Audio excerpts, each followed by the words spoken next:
Welcome back to the third episode of Talking SMAC. I'm Josh Scar. I'm here with Alex Lasden once again. Welcome back, Alex. Why, thank you. And we've got a lot of little news bits. We don't really have a theme. If there is going to be a theme, we'll reveal it a little later because I'm actually really proud of the theme. If again, it can so be called. So we're just going to hop right in. And the first thing that I want to talk about is Christine Boylan is set to adapt Painkiller Jane for a Jessica Chastain movie. The character Painkiller Jane was created by Jimmy Palmiotti and I already forgot his name. We just looked it up. The former Marvel exec, CEO, editor-in-chief, Joe Quesada. That's who it is. I got there. 6 degrees to Kevin Bacon. Joe Quesada and Jimmy Palmiotti created this character. Basically, she's kind of like RoboCop, but without a set origin. She is an undercover cop who infiltrates the mob. The mob sets her up to go take out a rival mobster. They have a bomb attached to her, essentially.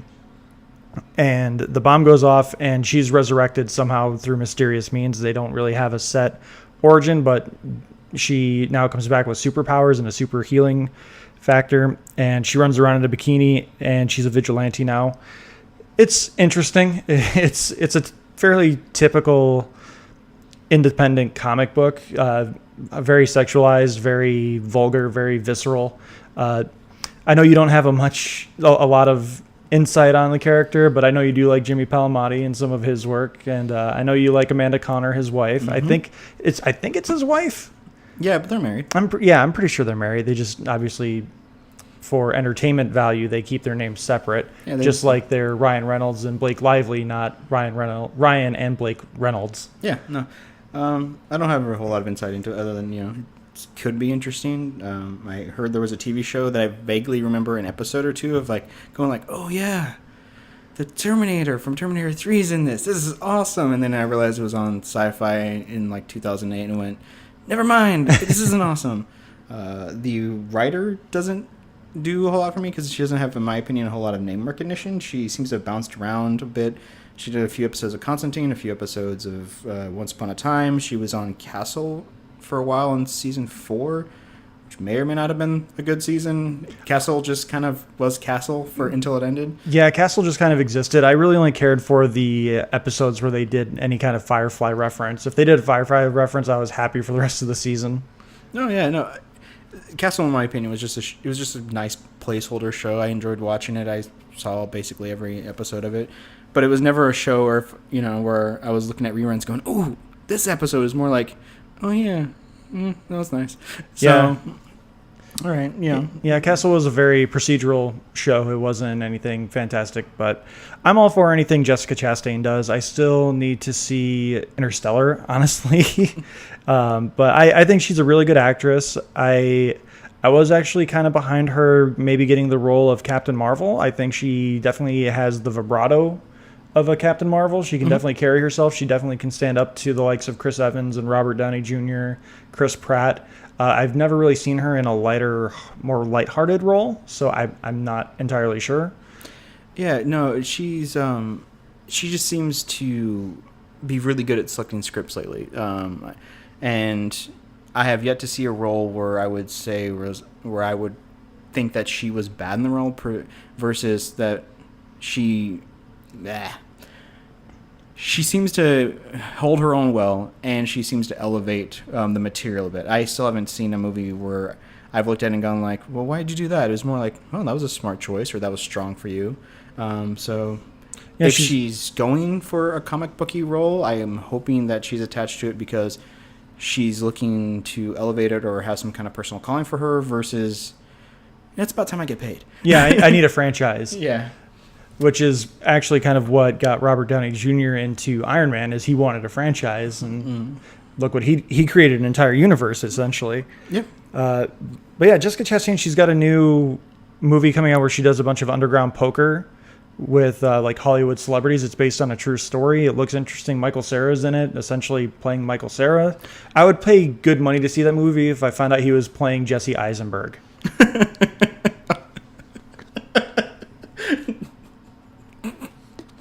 Okay, sorry, that was actually funny. thinking of it. It gets stupider and better the longer I think about that. I saw the trailer. In all honesty, I heard the CinemaSins guys talking about it on their Sincast, and I was just hoping one of them would say that, because they're just like, oh yeah, I'm all for Michael Cera in this. And I'm just like, I really hope he plays Jesse Eisenberg. That would be amazing, because everyone gets them confused anyway. So like maybe he's just Jesse E. I don't know, but that would be pretty great. Oh. Sorry, I'm still. You're still recovering. No, I'm still stuck on that. And then I realized that's a movie. Your movie you're talking about, Molly's Game. It's, yes. It's Aaron Sorkin, right? He's directing. Yeah. Okay. Yeah. No. Everyone loves Aaron Sorkin. Well, sometimes. Yeah. So anyway, the main reason we're talking about Painkiller Jane is because it leads to a nice segue of Jimmy Palmiotti helped create Painkiller Jane. He is now currently writing with Amanda Conner, the aforementioned Amanda Conner, Harley Quinn, who recently celebrated her 25th birthday, which obviously she's a made-up character, so she's not really celebrating 25 years. It's more fans are celebrating 25 years of Harley. I spent, actually last night, watching The Adventures of Batman and Robin, otherwise known as Season 4 of Batman the Animated Series, and I got to the episode where Harley is declared sane by Arkham, and she goes out and just is like trying to live a normal life, but she's rolling around on her roller skates being pulled by her hyena babies. Oh yeah. And she wants to go buy a dress because she realizes that her Daisy Dukes and crop top are a little outdated, so she goes into and actually buys this dress that I guess she really enjoys. She takes it before they can take the security tag off of it, so the alarms go off. And it's a setup. She just starts going crazy because she thinks everyone's trying to get at her. But everyone's being very clear, but she's just so paranoid about getting caught and having to go back to Arkham that she just won't stop and listen. Because even the security guard's like, I just need to get the tag off. And she's just like, it's a frame up. And she smacks him and runs into one of the dressing rooms to hide. And then Bruce Wayne ends up going into the dressing room area. And he's like, ma'am, are you okay? And she pops out with in her full Harley Quinn gear, and she's just like, back off, buddy, I'm armed, and she whacks him with a mannequin arm. It's just great, and it's classic. Oh, who's the voice actor? Arlene Sorkin, is that her name? Yeah, Arlene Sorkin. So many Sorkins all of a sudden. Yeah, Arlene Sorkin she shines in that episode, and there's some great one-liners. It's a great moment too at the very end where Batman brings her the dress that she bought when she's getting readmitted to Arkham. She's all depressed. Batman gives her the dress that she had bought. He says to her, everyone has a bad day. I had a bad day once. And she looks at him, lays a good kiss on him, and she says, nice guys like you don't deserve a bad day. And then she realizes that the kiss was actually pretty good, so she lays a big one on him. And that's kind of how the episode ends. But it's a great little episode. I forget the name of it, but it's in Season 4 of Batman. I mean, you might as well just binge the entire thing because the entire show is great. 25 years of Harley Quinn makes me feel really old. No, I feel tremendously old suddenly. Because I remember watching that. I remember watching that when it was on first run, going through. It was part of my Saturday mornings, and then kind of got confused as to why it changed. Superman was around. I'm like, I'll stick through this, and then I did not give Batman Beyond a proper chance, probably because I was in high school at that time. Mistake made. Oh, I've made up for that. Mistakes were made in that decision. I have the entire DVD set of it now. Actually, it was my wife who told me, it's like, no, you have to watch this. This is super good. And she pointed out one of her favorite episodes was the one where I forget what they're called, but it's basically the Harley Quinn stand-ins are twins, these clown twins or Joker's crew, I forget what they're called, are arrested, and then they get, for some reason, the show stays with them, and they get bailed out of jail, and there's this older woman with them, and then she just starts whacking on them with her cane, just yelling at them and saying all these mean things to them about how dare they, their disappointments to her, and then one of them out of nowhere goes like, stop being mean, Aunt Harley. And I'm like, holy crud, that's Harley Quinn. Harley Quinn's still alive. This is fantastic. And that was supposed to be years in the future. Joker had passed away, and I'm still reading the comic books that Amanda Conner has just been doing a great role. I mean, doing a great run at it. I, of course, am a fan of her artwork. I just wish she would draw the actual comics versus just the covers. It's a minor issue, but she really has, I think she's carried the legacy forward, and I wish they would have taken more inspiration from her with the Suicide Squad version of Harley Quinn. Mm-hmm. But I think right now, 25 years on, she's in pretty good hands with Amanda Conner continuing the comic book role, and hopefully she's in good hands with DC's next decisions, whatever the heck they're doing with their comic book universe. As far as their movie universe, I'm not a fan. Margot Robbie, I think she was an amazing Harleen Quinzel. She looked great when she was not in the white makeup with the tattoos and the fishnets. I did appreciate the little quick glimpse we get of her in the Deanie costume. Yes. But it just looks weird, which anything outside of the animated or comic universe that Harley Quinn outfit does look a little ridiculous, which is why I understand they didn't bring it in. But you have other references that you can do as well. I'm not necessarily a fan of just that movie in particular, or the two interpretations of where they went with character design for the Joker or Harley Quinn. I didn't especially like that if you're going to interpret that character who came from an animated series and has a very distinct voice, that accent suddenly disappears, randomly comes back, kind of disappears, goes away completely, and is completely forgotten. And then the version of it with, I guess, was supposed to be a new 52-ish outfit, but like I said, I think it's in really good hands right now with the animated series. There's going to be isn't there a new Batman coming out soon? I swear there's a new Batman series. TV show or comic? Sorry, TV show coming out soon. Oh geez, I know there's a new Justice League. I think it's Justice League Action, which is being produced and largely influenced by Paul Dini, or is it? Because I swear Kevin Conroy. It's either Paul Dini or Bruce Timm. But Justice League Action is getting a lot of really good reviews. It's a lot more lighthearted than a lot of the more recent DC stuff. The animation kind of bugs me.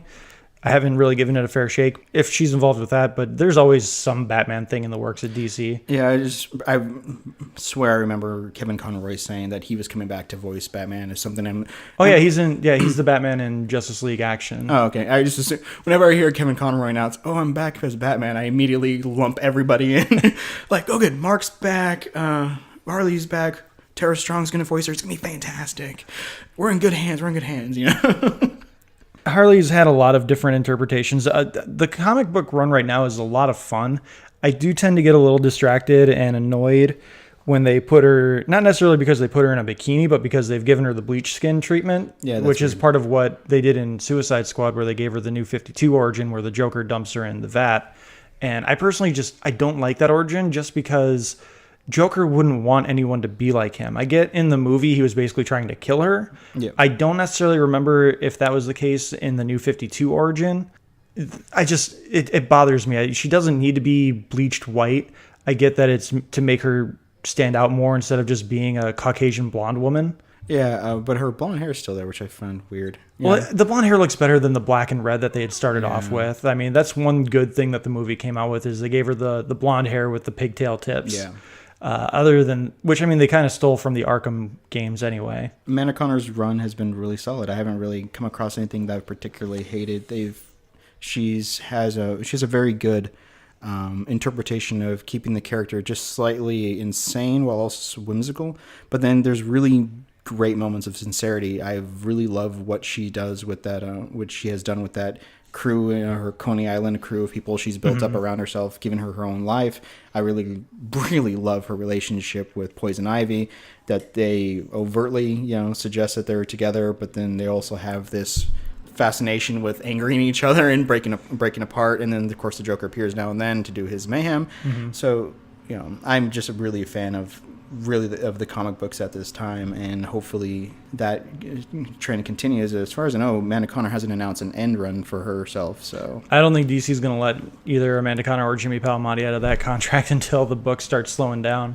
But yeah, I mean, there's, like you said, there's a lot of sincerity and heart, and it does ring true to some of the Batman the Animated Series stuff, like what I was talking about with the episode that I had just watched last night. Probably one of the more funny moments that just made me giggle and roll my eyes very early on in the new 52 run, which has bled over into the Rebirth run. Ivy shows up for the first time in Harley's new apartment. I think she's living in Queens now. She's somewhere in New York. She got a loft, or she's in charge of an apartment building for some reason.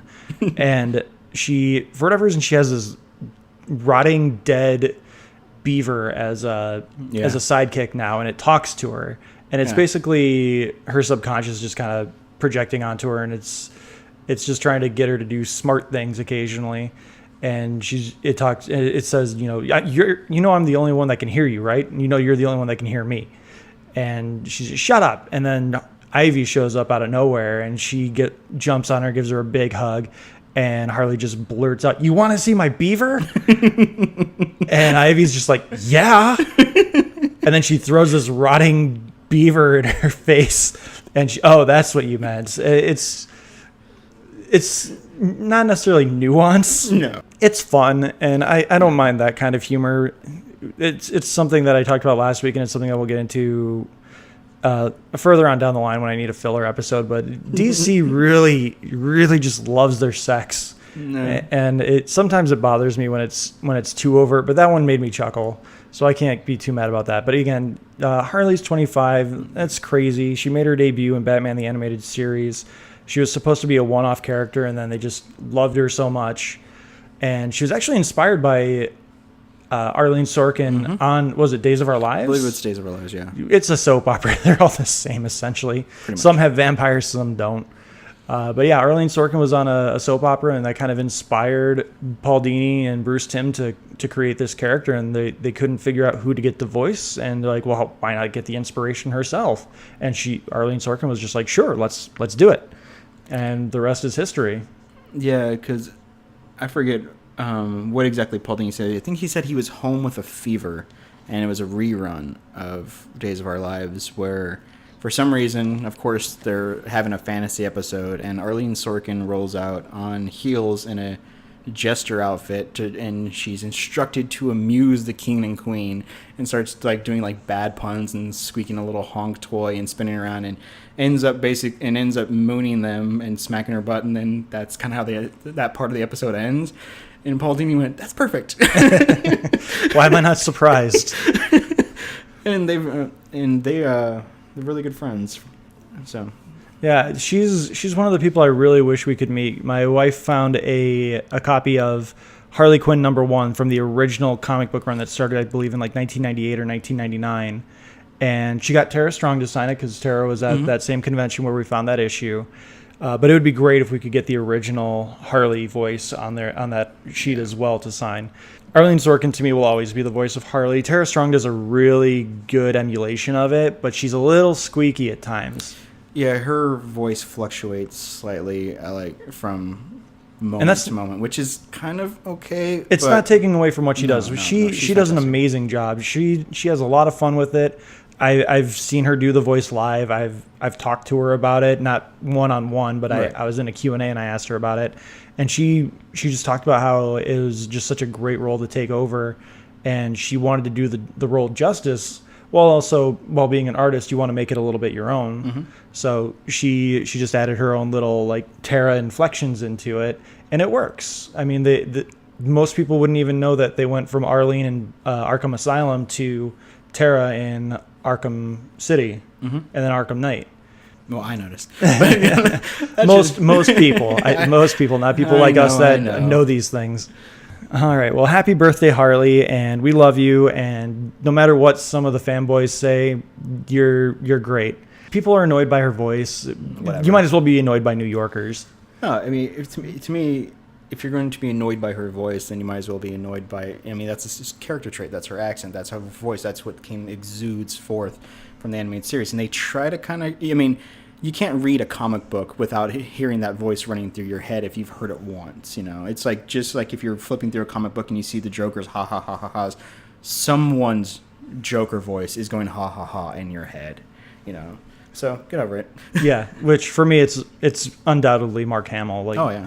I grew up on Jack Nicholson before I saw the animated series. Most people did, and yeah, even Jack Nicholson had more of a he. Oh yeah. Which again, it wasn't as maniacal in my opinion. But yeah, again, happy birthday, Harley. We love you. Tara, if somehow you're actually listening to this, we love you too. And same to you, Arlene.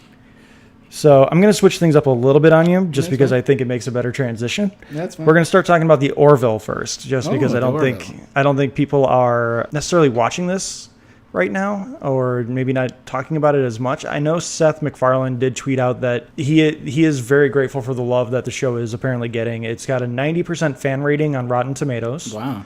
And it's got a 23% critic rating on Rotten Tomatoes. That makes more sense. So there's obviously a discrepancy there. I enjoyed the show. I watched the pilot. Obviously, as the time of this recording, the second episode hasn't appeared yet, so we don't know exactly what we're getting. But the first episode was quaint, I guess would be the word I use. I really, really like the show, and I'm going to keep watching it until either it goes in a weird direction I'm not comfortable with, or until Fox cancels it because, it's sci-fi and Fox, therefore it's 13 episodes canceled and fans are outraged. What we got, I actually was really happy with. It was less Family Guy-esque or Ted or A Million Ways to Die in the West humor.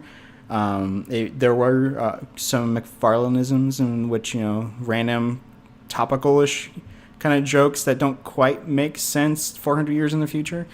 The reason why I was sold on the show was how they resolved the conflict at the end.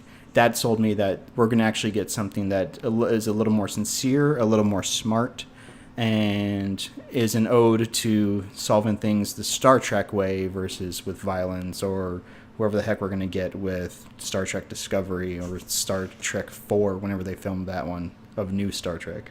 Like you said, I love the sincerity. It's got a good heart. They had plenty of opportunities to go gross, and they really kind of skipped over it. I mean, you could say that there was a gross moment early on when it's the first thing you see, so I'm not going to really spoil anything. But you find Seth MacFarlane's wife, Adrienne Padalecki. I can't remember. I think it's Palecki. I think it's Palecki. Padalecki, I think, is Jared from Gilmore Girls and... Sammy's gonna kill me. Not Folklore. Dang it. Supernatural, that's what it is. Yeah, Jared Padalecki, I believe, is Supernatural and Gilmore Girls, and then Adrienne Palecki is Mockingbird from Agents of S.H.I.E.L.D. as well as the failed Wonder Woman TV show. She plays Seth MacFarlane's now ex-wife because he caught her in bed with a blue guy who apparently gets nervous and explodes blue ink. either that or he explodes blue ink. Yes, in an intimate fashion, and so they end up getting divorced because of this. He's been in a funk for a year, and then all of a sudden he gets a call from his superior. He gets a ship, a small little freighter called the Orville, and he's back on board. He's ready to go, and he's just ready to just start working. And he ends up getting his ex-wife as his new XO. But there's some nice little character things in there before we find out that his ex-wife is his XO, which that's a tongue twister there. He brings on his buddy. I forget his name, but his buddy's a drunk. When they bring him onto the Orville for the first time, he's like, I want to make a good impression, so I'm having a drink. And really, right now, is this the best time? Yeah, I want to make a good impression. I don't want to be nervous. And then his co-pilot or his gunner is a guy who politely raises his hand. He says, yeah, the last captain let me have soda on the bridge. Is that okay? And Seth just goes, yeah, I mean, as long as you don't spill it on the dash, that's fine. And it's just really like subtle family comedy. Yeah. And it worked for me just because, again, it felt like Star Trek, but with the average Joe as the crew, not these like officers who were trained in diplomacy. They're just guys. Yeah, it worked for me because his friend who's taken over the pilot has his own issues. The other guy just seems to kind of the co-pilot guy just seems to kind of want to just ride it out like, okay, we have another new pilot. I'm not losing anything, right? Yeah, that's fine. Got my soda, I'm good. Yeah, we got a soda. We have there was the security officer who's this little waif of a girl who they get around that by saying that she's from a very, very high density gravity planet, so she's incredibly strong. It's like, okay, that's a Star Trek explanation. That's perfect. That works. And then I forget what the big alien guy is. He's basically a Klingon. Yeah, I forget. But there's one joke where apparently his species only urinates once a year. Yeah. And Seth MacFarlane just goes, man, I'm up like 4 times a night. That'd be great. How unfortunate. My follow-up question to that would be, how long do you go for if you hold it in for a year? I feel like that would have been a good question to ask. That's actually a good question. Like, do they just go for an entire day? They just need a day off so they can empty their bladder? That's weird. And then we find out through the trailer at the end of the episode for the upcoming season that apparently they lay eggs as well. Or his species lays eggs. So, and Seth MacFarlane, for a space captain, he doesn't know a lot about the species on his crew. You guys lay eggs? So it's interesting, and I'm definitely willing to give it a shot and see where it goes. Yeah, definitely. I want to see where this goes because space is a passion project for Seth MacFarlane. He was the one who helped bring back the Cosmos specials that ran a few years back. He actually was in 1 or 2 episodes of Star Trek Enterprise because he was just such a fan of the show, and he somehow talked his way onto it. He was in an episode of Gilmore Girls, too. So. Was he? Yeah. Lorelai's graduation from community college. He plays one of the guys that's just constantly bashing on the rich people that decided to show up, who are Lorelai's parents. Okay, I'm going to actually have to watch that episode. And so I read an interview about why he wanted this show, and he said that right now we have so much dystopian fare, and there just seems to be so much of an intrigue in being upset about the future that he wants to have something that's fun about the future and brings a bit of liveliness to it. About, hey, we're gonna eventually end up in the right direction. So I'm hoping we can continue that with this show. As long as he's able to rein himself in a little bit. Yeah, I don't want it to dive into the Family Guy humor. Like, you can have a crude joke here and there. I appreciated the moment where he's running to his room, essentially, or his office, because he just found out that his ex-wife is going to be his new XO, and he ends up like running through this sludge person. Oh yeah. And he like divides the guy into like 3 parts because 2 legs and 1 thing equals 3 slices. And he just like slows down. He's like, hey, whoa, man, you okay? And the guy's like slowly re-solidifying. He's like, yeah, I'm cool. It's fine. All right, cool. Thanks. Is nice to not have something. Because, I mean, you could have easily had a poop joke there or something where he steps in and he's like, oh, man, you know. Yeah, or just show like a random stand like, oh, he'll reveal to himself or something like that. No, he actually seems to be caring about his job and where they're going, and doesn't want his personal life necessarily to interfere, other than, you know, a lot of random slights during the course of the show. Yeah. I really appreciate, like you said, again, the sincerity of it. It has a little bit of heart. There's some cliches, and again, it's not doing anything new, but it's different enough from other things that are on TV right now. And again, it's going to draw comparisons to whatever happens with Star Trek Discovery, who has... I don't know if they extended their not allowing someone to open up a review embargo. That's the word. They put their review. Yeah, they have the review embargo that reviews cannot be posted until the day the show airs or the day the show releases. Yep. Which is usually not a good thing when a studio is this loud about it. Usually they'll just be like, "Hey, this is the embargo date." Like Star Wars does it. Mm-hmm. I think Star Wars did it. No, they didn't do that actually. I think they allowed a few to be released early. I forget exactly, but I'm pretty sure Star Wars did not have an embargo. I think it was allowed to open up a couple days early, but they probably saw most of the reviews were pretty glowing, so they were like, "Oh yeah, go ahead. We'll just get a little bit more money this way." Yeah, the embargo thing for Star Trek Discovery is weird. I haven't been a fan necessarily of a lot of the artwork. I mean, not artwork. A lot of the previews and a lot of the posts of the photography. It looks a little kind of weird. And I'm not necessarily a fan of them claiming they're within strict continuity of the original series, Next Generation timeline, but everything looks like it's from the new Trek timeline. But they claim that, since we're 10 years in the past, we're perfectly fine. So I don't know. But there's no reviews out, and I think it's 2.5 weeks away, 3 weeks away, something like that, because they're going to air it. They're going to put it on in after some football game or something. Overall, personally, I would say give Orville a shot. If you can watch the pilot somewhere on Hulu or something like that, I would say give the pilot a shot. If it's for you, see what goes on in episode 2. If you didn't care for it, I wasted an hour of your life, and I'm sorry. I'm probably wasting more of your time by you listening to this than the Orville is. That's true. So while we're on the subject of TV, and while Alex is here because our first episode was all about Game of Thrones, Game of Thrones is shooting multiple endings to prevent spoilers and leaks, unlike what we had happen last year. Yeah, I don't buy that.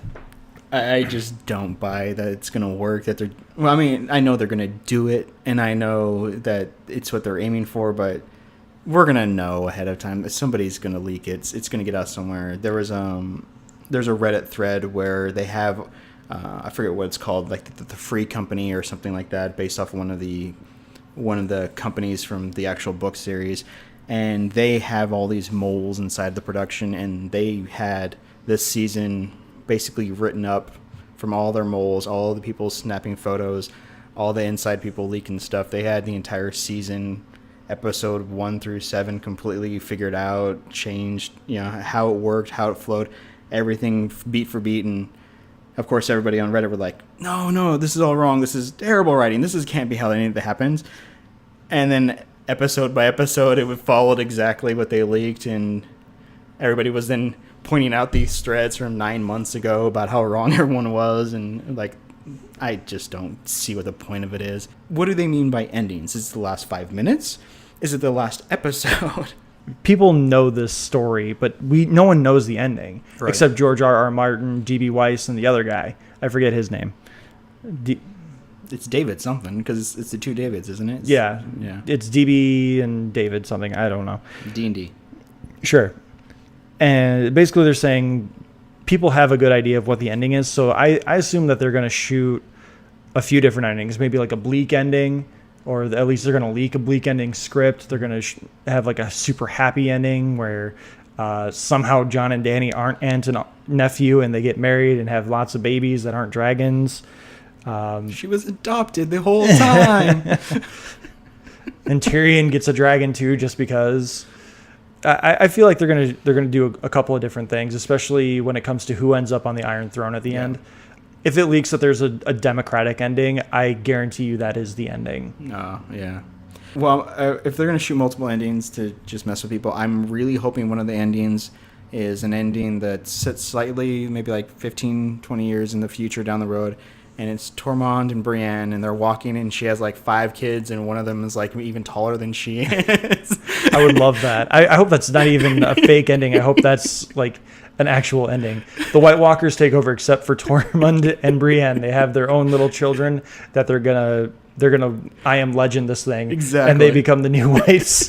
That would be awesome. I would give them lots of money to do that ending. They better. I mean, if they're gonna shoot a bunch of fake endings to like fake scenes and mix stuff around, you gotta go big. Do something weird, Have Jon Snow riding an ice spider for some reason that makes no sense. Go out there and have Danny, just turn around and go, you know what, this is all your guys' problem, and retire to a beach. Danny becomes a faceless man for some reason. That would probably be the most sensible decision she's made in the last like 3 seasons. Here's a good one. Now this one I would like one of Sansa. Dang it, her sister suddenly escapes my name. Sansa and Arya. They're baking together, and for some reason, Arya is like randomly changing faces and doing accents while they're baking. So, Jakar shows up. He's like baking, like talking about his lovely scones. Jack and Hagar. Yeah. Littlefinger all of a sudden shows up and he's talking about how to make a proper mockingbird pie. Just go his really creepy weird. Little whisper. Exactly. The trick to doing a good mockingbird pie is you have to make sure you mock it very well beforehand. Be fantastic. Go weird with it. Just have everyone show up one last time except for Sean Bean. No, you have to have him show up. But they don't have his face. Oh, that's right. Unless she takes the face from the stone cut out of him, but they said that face obviously is not right. They probably can't afford Sean Bean's likeness. That's why it's slightly different. It's like the dollar store brand Sean Bean. Anyway. Yeah, Game of Thrones shooting multiple endings, not surprising. We'll see what they mean by endings, because if they're not shooting at least a dark ending and a light ending and the real ending and an in-between ending, everyone's going to be able to deduce what's going on. Yeah. But yeah, I mean, we're 2 years away anyway, and we'll get all the information through leaks and whatever else. It's like a Halo game at this point. The story's going to leak eventually. Moving on to movie news. We had our first image of Stranger Things actor David Harbour as Hellboy. It's a great Ron Perlman cosplay. It looks fantastic, I gotta say. Ron Perlman is looking amazing for his age. I know he said he didn't want to come back, but he has come back, and it looks great. I'm glad we're getting this. I know Del Toro said he was busy, but apparently he's shooting it. I mean, the only real difference I can tell is they let his hair down and they changed the look of the gauntlet. Like, it looks a little more straight edged, like just a regular cylinder hunk of brick. It almost looks metallic. Like it almost looks like a gauntlet of metal instead of like a brick or brimstone or whatever it's supposed to be.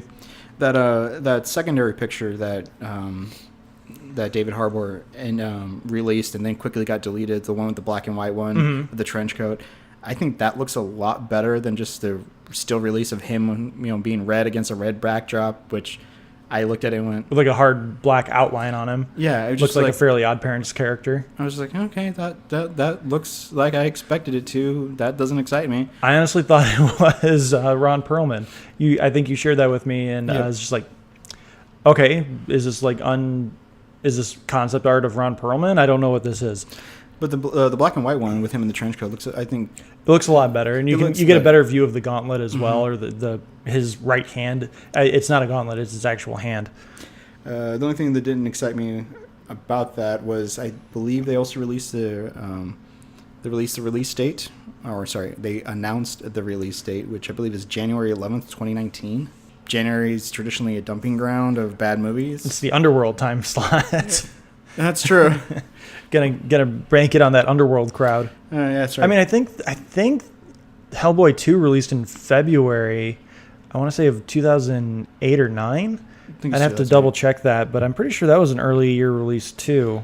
I just still don't like the January release date because that's traditionally a get rid of it thing. I mean, I know Underworld and Resident Evil can make some money in that release date, but that doesn't necessarily inspire me that they're actually trying to put a good product out, as so much as that they're like, well, people should be tired of seeing some movie by now. It was July 11th, 2008. So I was way off. I just remember that's actually the only Hellboy movie I've seen in its entirety. It's a good one. I wasn't overly impressed. How dare you? I don't know. Hellboy doesn't do anything for me. I would actually pay good money to see an Abe Sapien movie. That would be a good movie. I liked the character of Abe Sapien, and wasn't he played by Doug Jones, isn't it? Yeah. I liked the character a lot. I cared more for him than I did Hellboy. I mean, I know Hellboy is supposed to be literally a hothead, right. And I just didn't care. The concept of the Golden Army seemed kind of cliched to me even back then. I'm not a fan of Selma Blair. I didn't get it. And then you had the whole cliche of her being pregnant. Spoiler alert for a 10-year-old movie. It was fine. It had moments where I laughed, but again, and they didn't even try to hide the pregnancy thing outside of her trying to quote unquote find a good time to tell Hellboy, and it just it didn't really work for me overall. Well, if you want to see a good Abe Sapien movie, may I suggest The Shape of Water? I am very excited for that. And apparently it's getting some Oscar buzz, too. They just released a Red Band trailer that we shared on our Facebook page, which, nice plug there. Be sure to find us on Facebook. The Red Band trailer wasn't overtly Red Band. I think it was just kind of a way to let people know, hey, this is going to be an R-rated movie. And Guillermo del Toro shines in R-rated movies. Yeah, the Red Band trailer, from what I remember seeing of it, I think there was maybe a little blood when Michael Sheen was beating a guy, and the lead actress, who is deaf, she started spelling out a bad word. Yeah, she signs out asshole a couple of times, and then I think they drop one F-bomb. Well, she started to write it the screen, and then Michael Sheen was like screaming like, "What is she spelling?" Michael Shannon. Oh my gosh, you're right. It's Michael Shannon. Sorry, Michael. He's Zod. Michael Shannon was like screaming like, "What? What is she saying? What is she writing to me?" And her friend goes, "Thank you." After you'd seen the first 3 letters on the screen coming up. So it looks very interesting.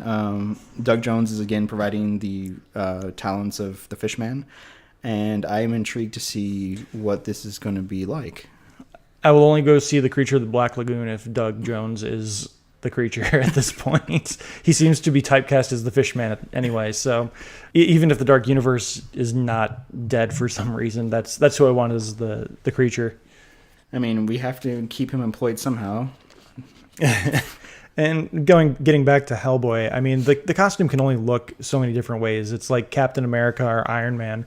It's still going to look like the previous costumes.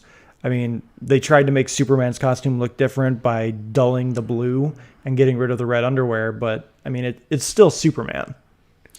Yeah, there's not a whole lot you can do with it. It's a guy with a trench coat who walks around bare-chested, who kind of has shaved down horns and an arm. I mean, the non-ridiculous way to make it is basically the standard way that they're doing it. So we'll just see if it brings something different, which is they're promising us it's going to be R-rated. They're promising us it's going to be darker, that it's going to be more straight for the comics. All right, cool. Let's go with it.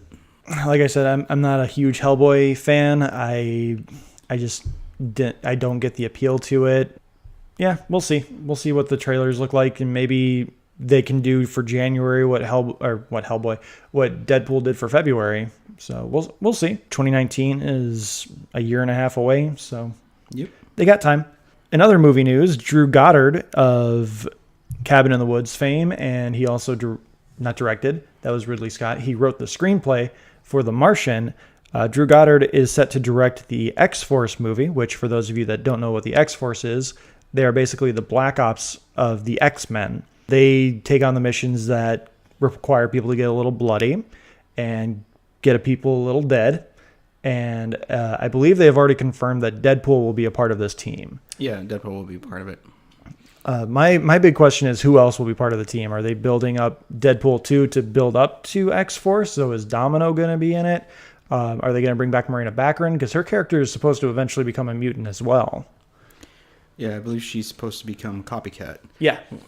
Which I'm hoping that they actually keep that progression. I mean, there's a very natural way to explain how she gets powers. It's the same way he did. He was stuffed in an air tank. She was stuffed in an air tank. Mm-hmm. She was put in a very high-stress situation. He was put in a high-stress situation. So it'd be really fun to have her be back as Copycat and continue in that universe. That was one of the high points, in my opinion, of the Deadpool movie was she and Ryan Reynolds had a very strong, natural, functioning relationship. Dysfunctional, but a good relationship with the two of them. Drew Goddard, kind of waiting to see if he can impress me. I did like The Martian, but I'm not sure if that was just Matt Damon and Ridley Scott. I like Cabin in the Woods, but was that Joss Whedon? Yeah, thank you. Was that Josh Whedon? He was supposed to be doing the first season of Daredevil, but I believe they removed him after a few episodes. Yeah, I think. I forget why he came off the project, but yeah, either he was removed or he left for reasons.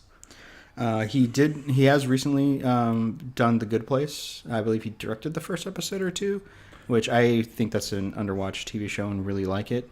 So, yeah, Erica and I watched the pilot not too long ago. It was fine. It was fun.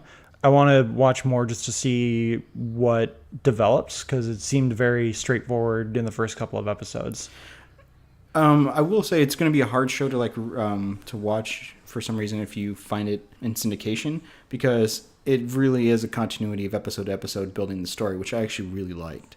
And there was a great, lovely spin on it that they're ruining in the promos for season 2 that happened at the end of season 1. I'm still a fan of it, and hopefully Drew Goddard can do well with his show, with the with the movie. With the movie. Dang it. Sorry, I'm thinking okay, he's done this TV show, he's done this TV show, he's done this TV show. He kind of did that. You got too many apps open. You're running a little slow. Running out of RAM. Fox is doing okay with their X-Men movies right now. A lot of people really liked Logan. I felt Logan was a little overrated. I enjoyed the hell out of Deadpool, but it was a little color by numbers as well. I'm all for a team-up movie of the R-rated fashion with superheroes as long as they get a good roster and a good cast together for it. And then in other movie news, John Wick Chapter 2 has been slated for May 19th, 2019. Chapter 3, that's right. We just picked up Chapter 2 on Blu-ray, that's why I'm thinking about it. John Wick Chapter 3 is slated for May 19th, 2019. I'm excited. I think this is supposed to be the last movie. It's supposed to close out the trilogy. From what I understand, that this is going to be the last one featuring Wick. The writer. Well, I hope they don't have a John Wick with someone not named John Wick. Well, they do have the spinoff going, The Continental, which is supposed to be a TV series, which is going to expand and explore the world of the Continentals throughout the world, which sounds like a very, very cool way of keeping that world intact without necessarily keeping Keanu Reeves around, because the Continental is probably my favorite world building device of the last few years, just because the first one, it keeps it kind of a mystery of like, okay, how do these coins work? What's going on with this? What is this? There's a society. And the second one, have you seen it yet? Yeah. Okay, good. The second one expands upon that there's more than just one Continental, and there's what you can actually be buying with these coins, what you can secure with them, not necessarily how you earn them yet. There's different devices that they could use to explore that world, but not necessarily following around Keanu Reeves. And 2 sets up that, 3 is going to be one big bad showdown. Mm-hmm. And if it's a big bad showdown, let's hope it ends naturally with the close it out, because I don't want to see John Wick 4 in 2022.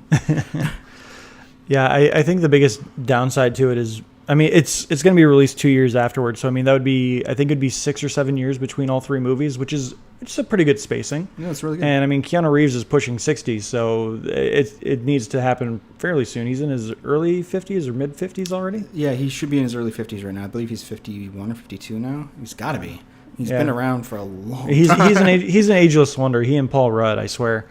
But yeah, I'm excited for the John Wick series. I like the world. It's fun. My biggest gripe against John Wick 2 is it felt like it was just a big setup for John Wick 3 after so long. Like, the movie kind of ended by the end of the second act, and then the third act was pretty much just setting up this ending that bleeds into John Wick 3. I wasn't expecting it to end the way it did necessarily, but it does seem that once he has been betrayed and it's like, okay, I got to fly somehow, get back to New York and murder a bunch more people. And then he finally, was like, okay, I got to murder this one dude, that they really did it really is upon second viewing obvious that they're like, okay, we need to have some loose thread here. And this is the perfect loose thread in theory. And that's not taking away anything. The car chase scene in the very beginning of the movie is amazing. Mm-hmm. The foot chase scene between John Wick and Common's character is awesome. That's some of the most like high tense hand-to-hand combat moments I've seen on screen in a while. Even Ruby Rose turns in an okay performance, which, I mean, it's not hard to do when you have no lines. She's just signing. I honestly don't get what the appeal is of Ruby Rose, like why Hollywood is trying to make her a thing. But I'm kind of glad her character... Did she die? She's dead. I mean, she's got to be. I know she did the Seeing You thing that she did from the first one again, but I can't remember if she actually died. She was left with a knife in her heart that if she pulls out, she'll die. I thought that was Common. He did the same thing to her, though. Well, that's not very impressive if they play the same card twice. No, I think she's got like a... I think she's just like got a leg broken or something. I can't remember. No, because he took her knife and forced it to jab into her. And she signed, "I'll see you," and he kind of went, "Yeah, right," and walked away. Okay, yeah, maybe. I'm not remembering. I remember Common had something similar where maybe it was in the leg or something, and he's like, "You pull that out, you're going to bleed out before you can get to a hospital." Because Keanu didn't want to kill Common. Right. Common wanted to kill Keanu. Anyway, John Wick series is good. If you haven't seen it, check it out. Brief summation of that. But yeah, the reason John Wick 2 is moving to May 2019 is because that has been vacated by Star Wars, which has now moved to December 20th, 2019, because they brought back J.J. Abrams, which is something that we kind of predicted on this show. Rumors and scuttlebutt says that Rian Johnson turned down the offer to direct, largely because he spent the last 2.5 years of his life directing episode 8 and he needed a vacation. Disney kind of hedged their bets and went with the safe bet in JJ. Yeah, I can understand the guy wanting a break, since he was writing episode 8 right as they were editing episode 7, because he had mentioned that he asked J.J. Abrams to change up some of the people that were flying to see Luke at the end, because J.J. Abrams originally wanted BB-8 to be aboard the Millennium Falcon, and Rian Johnson's like, no, I have this thing that I'm doing with R2, so make sure R2 is there instead, which makes a lot more sense for R2 to be there than especially BB-8. when BB-8 belongs to Poe. Yeah. Like, why would BB-8 leave Poe to go with Rey? No, yeah, that doesn't make sense. So, It makes sense that that he's, I think, still editing. I don't think they've announced that he's officially done working on episode 8 right now. He probably is putting some finishing touches, restructuring some stuff. I know that they had to, rumor is that they had to redo parts of 8 to compensate for the loss of Carrie Fisher, because 8 was setting up for episode 9 to be Carrie Fisher's movie, since the way they structured it was Harrison Ford is episode 7, Mark Hamill's episode 8, and Carrie Fisher will carry 9. No pun intended. I know they had to redo some rewrites. There were some rumors of reshooting, so I can understand him being burned out and not necessarily want to carry it forward. Doesn't necessarily leave us in the best of hands wondering what's going to go on with 9. Are we going? Rian Johnson had mentioned once or twice before that he's leaving some questions to be answered in 9 that he kicked down the road. He's like, oh, there's questions in 7 that I'm not going to answer. I'm kicking that to 9. And will we get those answers? What's the script look like? Is there a script? They've already confirmed that JJ is, I don't know if he's going back to a page 1 rewrite or if he's just redoing a treatment. But yeah, JJ is doing some script work with, completely blanking on the guy's name. He helped on 7 as well. He's a guy that kind of kept JJ in check with a few things. I wish I could remember his name, but I can't. So is that Kasdan? Lawrence Kasdan? I don't think it's Lawrence. Oh, okay. No, Lawrence Kasdan is currently working on the Han Solo picture. I'm going to look it up here really quick. But JJ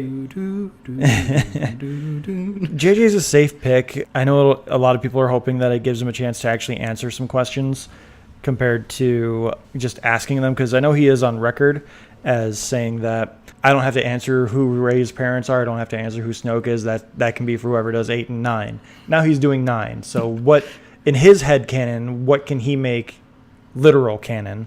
I think J.J. Abrams will probably deliver us another solidish movie. I haven't necessarily been a fan of him ever, so I really can't be sitting over here and be like, oh, it's gonna be great, guys.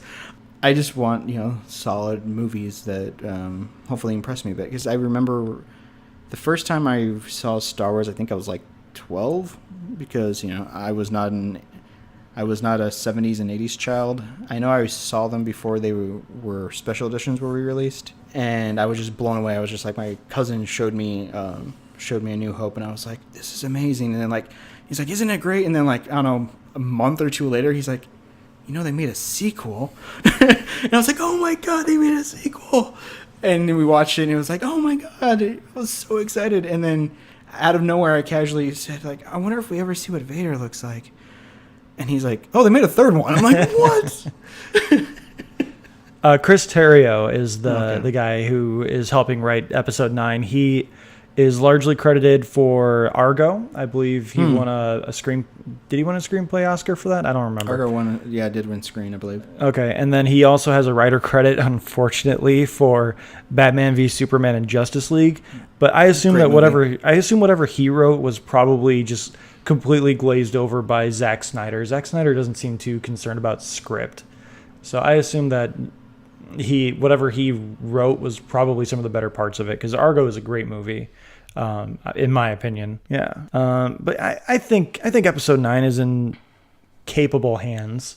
I wouldn't say it's in great hands necessarily. I think it's largely up to Kathleen Kennedy, because I think she's kind of Kevin Feige in this situation, where she has a plan and she's getting these people in there just to kind of execute the plan.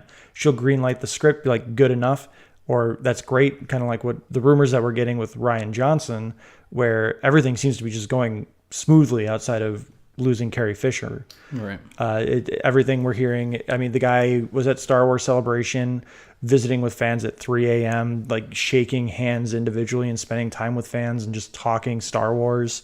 I'm slightly disappointed that he isn't doing episode 9, just because, again, it sounds like he has a really good grasp on what Kathleen Kennedy wants to do and what he wants to do, and it sounds like they're in pretty good sync. And everything we're hearing about episode 8 is it's arguably going to be one of the best, if not maybe the best, Star Wars movie since Empire. Yeah, the only thing I'm really concerned about is that J.J. Abrams seemed to come in, swoop in, discard a bunch of stuff, write a movie, and disappear and be like, I'm out. But if Kathleen Kennedy, if what we're hearing about how she operates and how she wants to protect the integrity of the universe and protect the integrity of the movies so that they are a useful, cultural, relevant product still. I'm willing to see what she's going to produce, because as much as I was really annoyed that they sacked 2 directors like with 3 days of filming to go on the Han Solo movie, and especially annoyed that they picked Milk Toast Ron Howard, who I don't think has produced a good movie outside of Drive since like 2002. He seems to be having the time of his life. He's on Twitter every day posting pictures about, little teases of like, look what I shot today, guys. I feel like that's PR, because usually Star Wars sets are very closed off, and I think that's a lot of PR where they're just trying to, here's a little hint as to what we're doing, like, because Lord and Miller would have been tweeting and doing all sorts of fun little Instagram posts if they had been given those kind of green lights. Yeah, it is probably his PR, but it does seem that he wants to be there versus, just a hired hand who shows up for a big paycheck. Apparently, he is good friends with Lawrence Kasdan, so. Oh, there you go. I'm willing to ride it out. I mean, we have episode 8 coming in December. Then we have the Han Solo movie, which has yet to be pushed back from May, which I wouldn't be surprised if it does, because think they're still in reshoots. Well, in the age of digital, I mean, all they have to do is send in the scene they shot. They can literally start post on that scene right then and there, and then editing is going to be the longest part after that. So, I mean, as long as they do that, they can print digital copies in a matter of hours and then ship them out. Yeah. So I think May still seems fairly realistic. I mean, Justice League, as far as we're aware, is actually still shooting. We haven't heard anything about them actually wrapping any of the quote unquote reshoots that they're doing, and they're still on pace for releasing in November. Yeah, there was a quiet announcement that Josh Whedon was going to be given co-writing credit on it because of how much extensive reshoots are. I don't think they've announced that he's getting co-director credit yet, and I don't think they're going to give him a director credit. I think it's more as a favor to Zack Snyder, because allegedly they're still trying to keep with Zack Snyder's vision and his quote-unquote tone, but I feel like Joss Whedon is still going to add a little bit more story, and obviously he's adding more quips.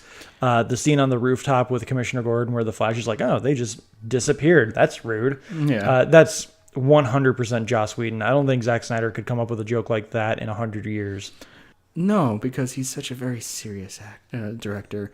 I mean, he's given us some great things. Like, no, don't get me wrong. I will defend Zack Snyder to the ends of the earth about some things. Like, I don't get why people don't like Watchmen. I honestly don't. I've read the comic book a few times before seeing the movie, and have the extended edition, and I truly believe it's incredibly underrated. I think he actually fixed a lot of the stuff that was wrong with the comic book that I was just flip back through and be like, yeah, this is a lot better. I think one of the major criticisms, salute, to the Watchmen movie is the overplayed sex scene. It was in the comic, it was like 2 or 3 panels, where in the movie it's like 5 or 10 minutes long. Not that long. It feels that long because they're playing a really bad version of Hallelujah. And it does feel long. It just, that's what she said. Oh, great. If you take that scene out and you just allude to the fact that they had sex, or even like have them do the foreplay and then come back and they're snuggling on the bottom of the owl plane or whatever it is, you get the same effect. You don't need to see Malin Ackerman's boobs.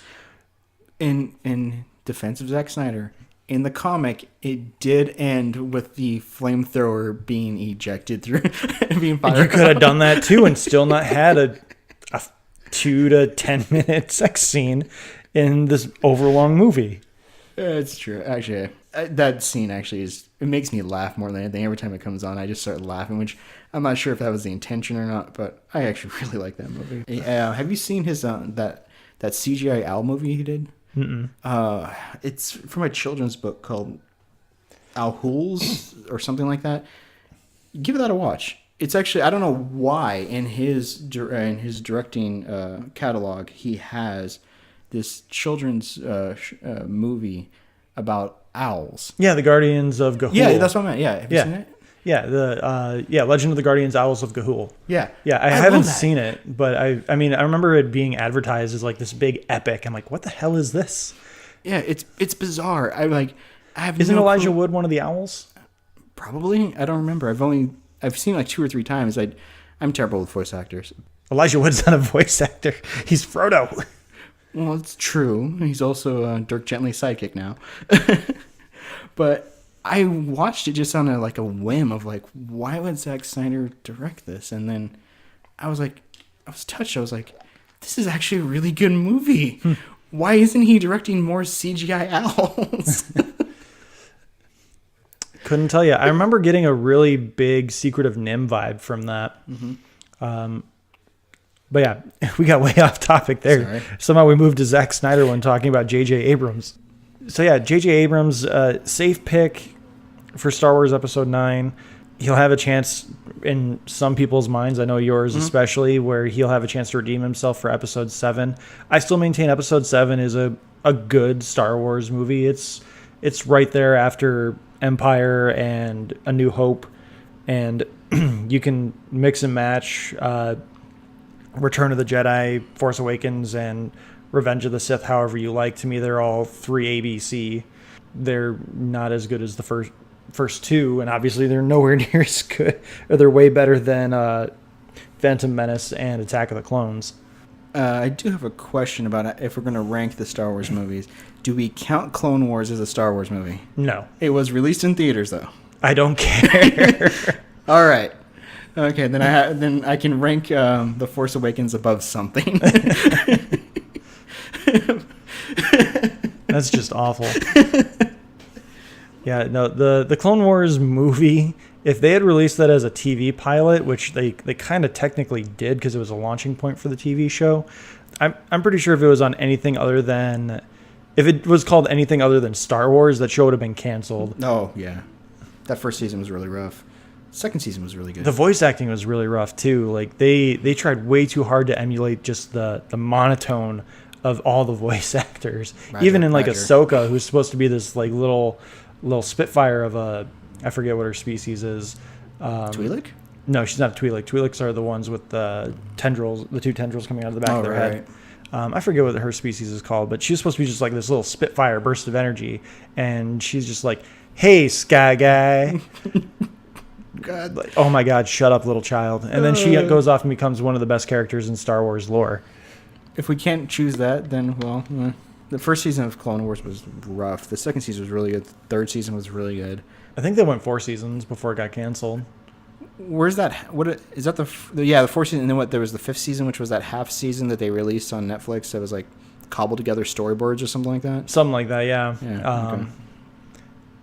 Yeah, but personally, I love Ahsoka, just not season 1 Ahsoka. No. Once you get to season 2 through what she's been in Star Wars Rebels, spoiler alert, Ahsoka becomes one of the best characters in Star Wars, and she also grows up very quickly and becomes a very different kind of character. So, yeah, J.J. Abrams, okay choice, not the best, but they start filming in January, or they're supposed to start like pre-production in January. Right. So they really couldn't branch out and try and steal like Patty Jenkins. Personally, I was if I had an outside the box hope, it was either going to be Matthew Vaughn, who is doing the Kingsman movies and also did X-Men First Class, or if she was willing to do it, Catherine Bigelow. I'd be really interested to see how she would portray a Star Wars movie. She's always been about these like super realistic military movies more recently, and just these grounded stories. You got this great look on your face. Well, I'm trying to picture Catherine Bigelow doing like episode 9. I can't help but picture the entire movie would be, I mean, it'd have to be NC-17 with her directing style, because I'm just picturing, assuming Luke's alive, like Luke battling whatever Sith and stormtroopers are out there, and some reason there's a race allegory going on. Something's exploding. There's actual blood and dismemberment. And well, the droids are the race allegory. Well, yeah. Freedom for droids. And I'm just picturing like it's all filmed in slightly muted colors with a lot of blood and gore and cursing. We would get Luke to, however, reply to say the line I really would like to see as an outtake. Do you remember his line from Jay and Silent Bob Strike Back?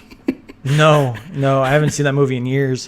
Which they're apparently working on a sequel for that one. But continue with the line. Well, he gets ticked off, and when they break out the saber bongs, and he force pushes Silent Bob into a wall, and it looks at the camera and goes, don't fuck with the Jedi Master, son.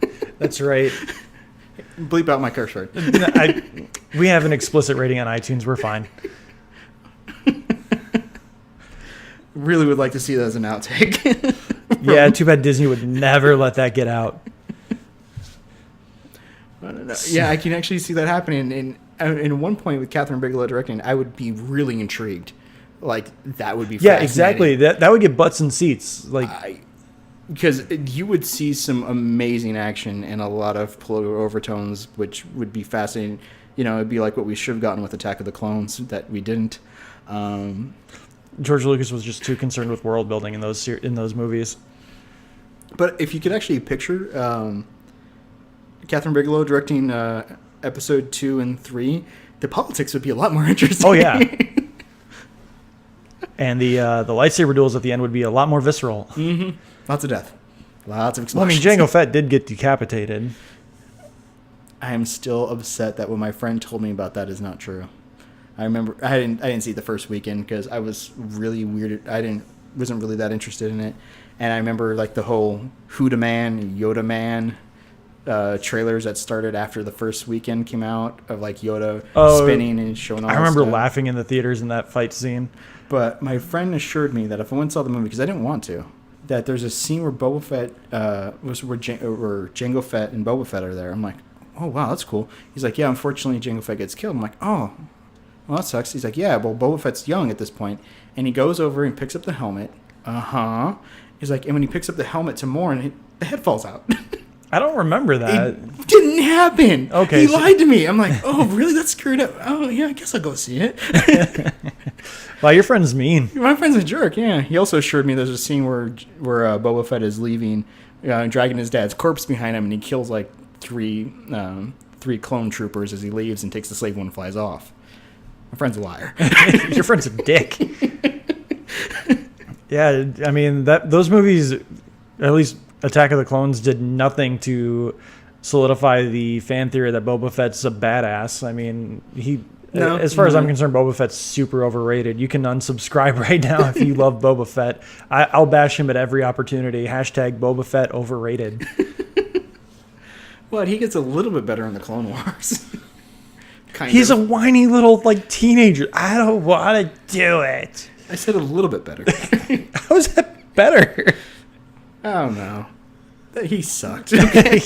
Thank you. They took what was a possibly intriguing character, which I do like. How is he intriguing? He literally stands there. Okay. I mean, the history that is built afterward of the Mandalorians is fine, but Jango Fett is actually not a Mandalorian. No, he's not. He was born on, I think, one of the moons or one of their territories. I don't know. He just has the armor. I think the story, the backstory is he killed a Mandalorian and took it. Okay, I'm just going off of what we got pre-special editions of 4 and 5. Of 5 and 6. This is why This is my brief defense because I do admit the majority of what I like about Boba Fett comes from the Bounty Hunter trilogy. Was it Slave One, the Mandalorian Armor, and something else? Those books, of course, are no longer canon. But in Episode 5, Vader has to specifically call him out and tell him no disintegrations. He points this out to him specifically. And then he's the only one who talks back to Vader where he's just like, he's no use to me dead. And Vader's like, I'll make it up to you or whatever. That's interesting. He then screams and gets hit. He then tries to fight Luke and then screams and dies like a bitch. Have you heard the fan theory that Boba Fett was the one that eviscerated Uncle Owen and Aunt Beru? That is why they're skeletons, because, again, stormtroopers only have blasters. How are they able to, quote-unquote, eviscerate? And that's why Vader, singles him out, is because he tells him, hey, go find Luke. I know where he might be. And obviously Owen and Beru are like, we don't know. He went to Tashi Station to pick up some power converters. And then Boba Fett just eviscerated them because they were no use to him. That is a much cooler fan theory for him. It's a lot better than what we got with the special edition where he randomly walks on screen, nods at the camera, and keeps walking. Because, I mean, they do through the special edition, they do verify that he is on Tatooine. So yeah, he's on Tatooine watching Han step on... really awkwardly step on Jabba's tail. Step on Jabba's tail for some reason. Yeah. With really bad CGI of making him bounce up through the frame and back down. Yeah. Kind of transitioning with more director news. This is a very director news heavy episode. Patty Jenkins officially signed on the dotted line to direct Wonder Woman 2, which had previously been slated to open on December 13th, which if that date sounds vaguely familiar, it's because Star Wars moved to December 20th of 2019. And so now these movies currently have a Batman v Superman, Captain America Winter Soldier face-off going on right now. I think it was it Winter? No, it was Civil War. No, it was Winter Soldier. Was it Winter Soldier? Yeah, because Civil War was last year, and wait. It has to be Batman versus Superman. Civil War was this year. No. One was Batman v Superman. Civil War was last year. Yeah, it was last year's. Civil War and Batman v Superman is both face-off movies. So the face-off movies were facing off against each other. There we go. And now we have Wonder Woman 2 going almost head-to-head with Star Wars. And I will bet good money. If Vegas has a betting line, I will put whatever I have in my savings account, which isn't much, on Wonder Woman moving either to March 2020 or April 2020. I don't think they're going to push it that much further back, but I don't think they're going to stick around to lose all that money to Star Wars a week later. No, I think if anything, well, my opinion is I think they'll move. I'll think they'll move up some. Try to move towards November or October, because I don't think in 2019 is in November. I think is tentatively is where Bond 25 is sitting. I think that's really the only thing sitting around there. I don't see them necessarily pushing it back unless they run into some kind of issue with writing. But they have a little over 2 years, which is really all these blockbusters get these days. I think her signing on that line is a good thing. If the rumor is true that she's now officially the highest paid female director of all time, good for her. She made them a heck of a lot of money, and the only well-reviewed movie from DC that's been out lately. And it's the only thing in the slate that actually could be released on time and on budget. The Flash. Well, no. Aquaman is actually on time currently. I think it's Is it? Yeah, it's slated for July of 2018, and they're almost done with filming. I think they've got a few things, and then knowing DC, they're gonna have something leak, and then they're gonna have to do some massive reshoots and release just in time. Oh, of course. Well, they did announce that they were having a lot of trouble shooting in water, which surprised. Yeah, And Dolph Lundgren floating through the air in water. I actually really want to see the behind the scenes of that. We got a little tease of that a few weeks ago. I really want to see more. Yeah, they say if you want to make a movie almost impossible to shoot it on water. Mm-hmm. I mean, obviously they're going to have to do a lot of in-studio stuff and CGI stuff because Aquaman obviously does a lot of stuff underwater. I'm actually excited for Aquaman. I hope it's good. I don't care too much that they're kind of keeping it in the Batman v Superman muted tones kind of thing, but hopefully Joss Whedon's impact on Justice League lets them amp up the saturation a little bit. Yeah, have you seen any of the video of what Batman versus Superman or Man of Steel color corrected? Yeah, I've seen those. Those are good. Yeah, and what shocks me about that, which I love, is that the guy who is doing them, or girl who's doing them, the person who's doing them, all they're doing is actually taking the color palette of the actual suits as they're displayed like in museums or tours or the behind the scenes photos before they're run through whatever filter that it's the Snyder filter. Yeah, before it's run through that, and it looks great. And it looks, it pops. There's vibrancy. There's just something that actually makes it appealing versus blue-ish, gray, orange. James Wan can actually deliver a good Aquaman that is intriguing, because my favorite part of the first trailer we got for Batman vs. Superman, not Batman vs. Superman, of Justice League, my favorite part is Aquaman landing on the Batmobile and going, yeah! It's just so random. And it's like, oh, wow, somebody's actually having fun with this, who's intrigued and excited about fighting. That's just fun. Yeah. Yeah. And I'm 100% down for Jason Momoa's Aquaman just stealing the show. He's gonna. I think he might end up becoming their Iron Man, where everything's just gonna start focusing around him and Diana, because they're just gonna bring life to this dreary world. Yeah, I'm hoping something good comes of it. And we got Aquaman coming. That's I know for sure. Wonder Woman that's good. Yeah, I like your bet too. It could bump up to the November date of 2019. Kind of Star Wars will have December, and then DC will have the Thanksgiving Day weekend until Disney comes out with whatever family-friendly movie they're going to release on Thanksgiving. Yeah, there's enough buffer if they put Bond 25 in early November, which I believe they claimed like November 3rd or something like that. But that'll probably get pushed back because rumor is they don't have a script yet, and they have to try to film around Daniel Craig's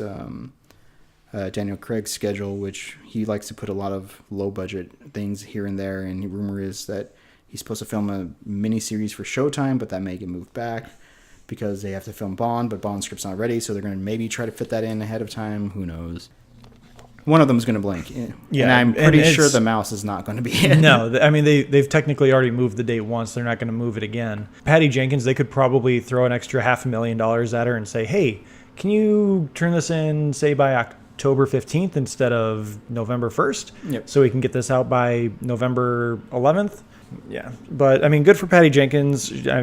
Great for her to hold out and get that great deal. It's going to be a fun 2019. Oh, yeah. I mean, we've got the conclusion to Marvel's first phase of movies, Avengers Infinity War Part 2 or Avengers 4, whatever you want to call it, comes out that year. We also have Captain Marvel coming out earlier that year in March. You've got Spider-Man Homecoming 2, which is not going to be called Homecoming 2. We just don't know what the title is. Coming out in July of that year, which that's supposed to take place moments after the end of Avengers 4. I think they said literally like 30 seconds. Yeah, which, like I mean, what's her name in Marvel? Or not Marvel, it's Sony. She just needs to shut up. Amy Pascal. Amy Pascal, that's right. She just needs to stop talking for like 5 minutes, and she's so excited that she actually has something good, and it's not even something she did. She just gets credit for it because she bartered that deal with Marvel. 2019 is going to be a fun year. Hopefully it's not as disappointing as the summer of, I think it was 2015 when Avengers 2 came out. That was a very disappointing summer. There was a lot of stuff that was supposed to come out that was supposed to be really good. Was that the Thor 2? No, that was just before that. Or Thor 2 was just after the first Avengers. It was Thor. It was Avengers, Iron Man 3, Thor 2, Captain America: Winter Soldier, I think. And then Guardians of the Galaxy closed out that year. Oh, okay. Yeah, 2019 will be a lot of fun, and it will actually be closing out a lot of nerd storylines too, because the first wave of Avengers movies will be done. So you can probably assume that Robert Downey Jr. will be done. Chris Evans is more than likely walking away. We don't know about Chris Hemsworth. Then you've got Star Wars Episode 9, which is closing that door. But we probably will still have an Obi-Wan movie coming out sometime in 2020. Bond 25 is supposed to be Daniel Craig's last go with Bond, even though he threatened to quit before. So, yeah, there's been some weirdness going on because right now the distribution rights are up in the air. Sony's had them for like the last 15 years or so, and they're now currently being courted by a bunch of people to get their distribution rights back. Rumor is that Apple and Amazon have recently entered the game to try to get the rights to the Bond from MGM and Eon Productions. Part of that was they wanted Bond to be resecured before those rights were given up. Yeah. Wow, we're way off topic. We're super off topic. But it's fine. It's fun. Patty Jenkins, Wonder Woman 2. Go get him, girl. Yeah, she's awesome. And probably going to get a Thanksgiving 2019 release date. I think it still might get pushed back to 2020 just because I don't think Marvel has staked out anything in 2020 yet. DC really needs to not rush their movies. If they bump up the timetable, that could impact the quality of the movie as well. Yeah, certainly. Here's hoping that DC learns from their mistakes. It seems like James Wan is having a good time, and he seems to be on budget. Maybe he's the Rian Johnson. Maybe. Yeah, I think that's kind of it. Any other little tidbits you want to talk about, Alex? No, I'm good. All right. So you can find us on Twitter at Talking Smack Pod. Again, our Talking Smack is SMAC, stands for Superheroes, Movies, Animation, and Comics. So you can find us on Twitter at Talking Smack Pod. You can find me on Twitter at Josh_Scar. Scar spelled SKAAR, like Scar, son of Hulk.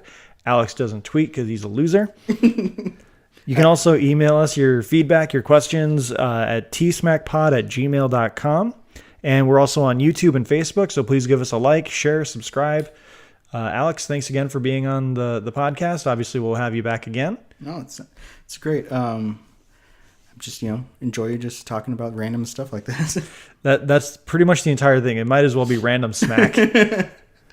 Scotty and I got off so off topic last week too. But it's fun. This is kind of why we're here. We're here to talk nerd shop and put it out there so other people can hear and maybe get involved in the conversation, whether it's on Twitter or Facebook, YouTube comments, whatever. Emails. Again, we want to hear from whomever might be listening. I haven't seen any stats on YouTube or iTunes yet. We have some pretty good traffic on Facebook. Again, we would appreciate more feedback, some more conversation. Obviously, by running this podcast, I enjoy talking about this stuff. I could always use a distraction from work. So, we definitely appreciate anyone who's listening. Next week, I'm hoping to do a Kingsman review, but again, I don't necessarily know if I'm going to have the time, but whoever I do the podcast with will hopefully have seen Kingsman as well. Otherwise, it's going to be a very boring review and back and forth. So, Alex, again, thanks for being on here. Everyone, again, thanks for listening. Please give us a like, share, subscribe. I know you're about to go to theme music. Is this the piano concerto cover or is this the violin quartet cover? Oh, it's the dubstep. Oh, it's the dubstep specifically requested by Scotty. Oh, that's fantastic. Yeah, so cue that dubstep theme music.